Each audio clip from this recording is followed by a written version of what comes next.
Just because you're not a multimillionaire yet doesn't mean you shouldn't start investing like one. The smartest investors don't wait to get rich to act like the rich. The truth is, the systems and the investment habits that are deployed by the ultra wealthy are not rocket science. And in this video, I'm breaking down the mental frameworks that the ultra wealthy use to dominate in every market cycle, while the average investor gets stuck, and how you can leverage the same strategies the ultra wealthy use to shortcut your path to insane wealth. For those of you who are new to the channel, my name is Danny Gould. I'm the CEO of Gould Capital. And over the last decade, I've overseen over $250 million worth of real estate transactions in Silicon Valley, and was also a managing partner of a hotel portfolio worth over $300 million.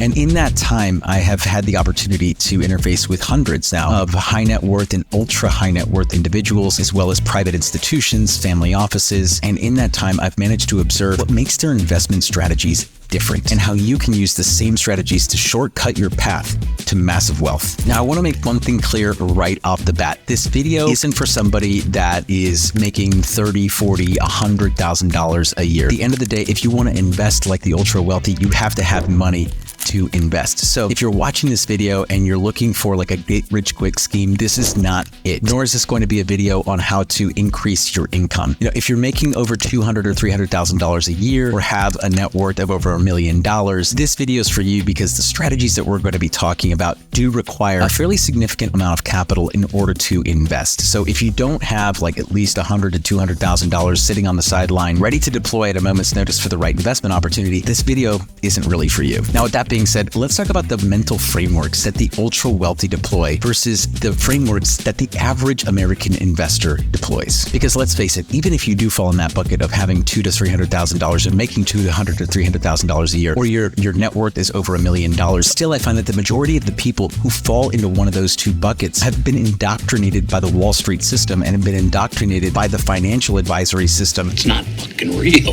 right? And really have no idea or concept of the types of investment vehicles that are out there to help you get from where you are now to where you want to be in your wealth creation journey. And let's be real, this has nothing to do with intelligence. What? I'm emotionally intelligent. The truth is, the majority of the ultra high net worth individuals that I've interfaced with, they are no smarter nor are they harder working than people like you or I. They just play the game differently. They invest differently, they think differently, and most importantly, they learn from other wealthy people. And those wealthy people give them access to different kinds of opportunities. Let's talk about how the average investor approaches money and why it keeps them stuck. The majority of investors out there approach their game from a scarcity mindset. The mindset is, I can't afford to lose. And that mindset leads to one of two things, either inaction or panic moves. They either sell the dip or buy the high, the exact opposite of what you should be doing. Another common theme amongst average investors is they chase trends, like crypto in 2021 buying well after the surge, or meme stocks in 2022. There's really no strategy. They just listen to the noise and invest once it's too late. Another common theme that I see amongst average investors is they really have no tax strategy. They pay full price, full tax on every dollar earned, and really have no tax advantaged investments in their portfolio. They lack the fundamental knowledge that there is a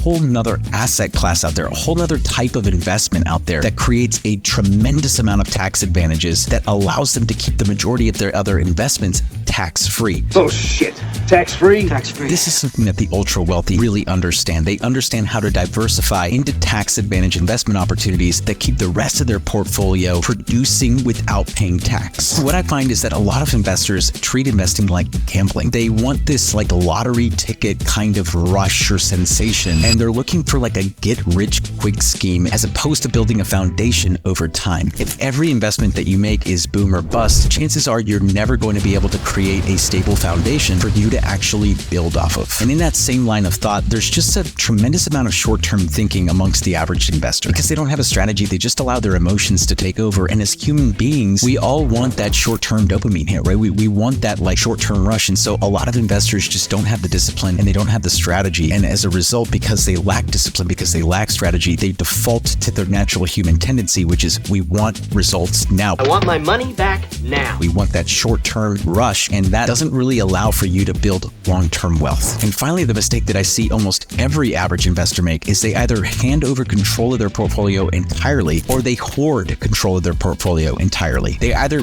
blindly trust their financial advisor to do the right thing, or they don't trust financial advisors. They want to do it all. They have Robinhood, they have an E-Trade, whatever, and they are self-managing their entire investment portfolio. And while I do believe it's important to have a great advisor on your side that's going to help you make the right decision, you also need to have some level of discernment and some ability to take control over parts of your financial decision-making and know what is out there to be able to invest into it. Because the truth is, financial advisors are only compensated on the money that you keep invested within Wall Street, within the public markets, stocks and bonds. If you want to diversify outside of the public markets and go into private investments, just some of the things that I work on, financial advisors are never going to tell you that those things exist because they have zero financial incentive to tell you they exist. In fact, if you tell them that you're thinking about investing, they might even tell you not to do it because you are taking money out of their management, and they are paid on AUM, assets under management. So once you take that money out, they are no longer compensated on that money. And that's why it's super important to not just blindly trust whatever your financial advisor is telling you. Now let's contrast that with what I see every single day from the wealthy families and investors that I work with. One of the biggest differences is the ultra wealthy look for assets that are going to pay them consistently. Think of dividend stocks, but on steroids. What are the investments that I can make that are going to provide me consistent cash flow? And then how can I create a system by which I have enough assets that are producing income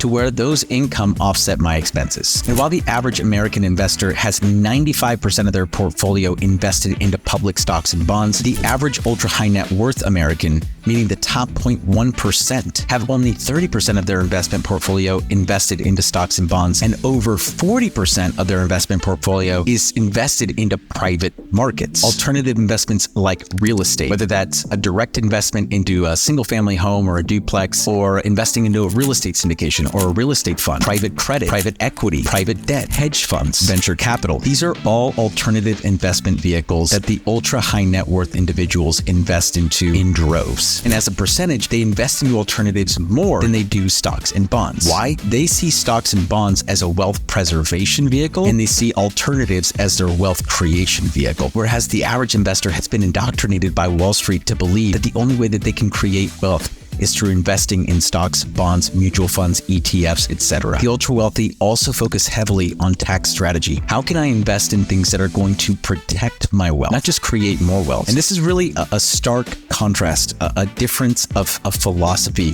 from the high net worth individuals that I work with versus the average investor. The high net worth and ultra high net worth individuals look for tax advantaged investment opportunities that are going to allow the rest of their portfolio to grow while paying minimal tax on the rest of their portfolio. Now, one of the best ways to capture a tremendous amount of tax advantages via your investments are through real estate. And while I'm not going to get into the nuts and bolts of it all here on this video, if you're interested in learning more about real estate syndications and funds and how these investment vehicles can actually reduce your tax liability on other passive investments, you should check out the webinar that I put together. It's a free 40-minute webinar. The link is in the description box down below. You can learn all about real estate syndications, all about real estate funds, and how these investments actually protect your wealth. Another big difference between the wealthy and an average investor is the wealthy truly understand the importance of access. They pay to be in the right rooms. They know that the relationships that they have are going to provide them with ample opportunity, because ultimately the network that you build and the access that you have is going to be the foundation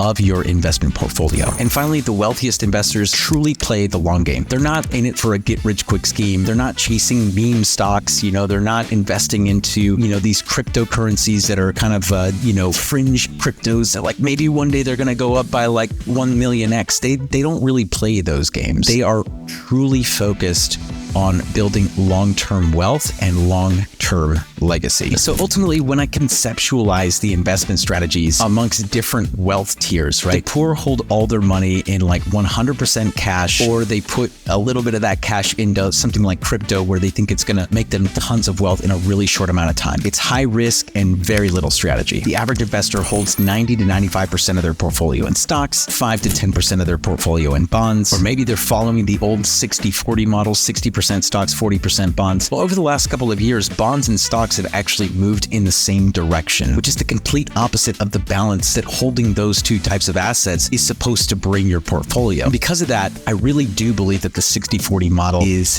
dead. Compare that to the average ultra high net worth individual who has 30% of their portfolio tied up into stocks, 40% of their portfolio tied up into alternative investments, about 15% of their portfolio tied up into fixed income assets like treasuries and bonds, 10% in cash, and 5% in other things like art and crypto and all that good stuff. The biggest differences between the average strategy and the ultra wealthy strategy are diversification, cash yielding assets, as well as tax advantaged investments. And by the way, this is not an indictment on stocks, bonds, index funds, all that good stuff. The reality is that it should be a part of any balanced investment approach, but it shouldn't be 90 to 95% of your portfolio. And this is not just one man's opinion. This is the investment strategy that the wealthiest Americans actually deploy. If you've made it this far in the video and you are not yet subscribed to the channel, what are you waiting for? Click that subscribe button, hit the notification bell to get notified every single time I post a new investment video just like this one. I upload new investing content like this every single week. So if you want to up your investment game, if you want to up your knowledge and truly invest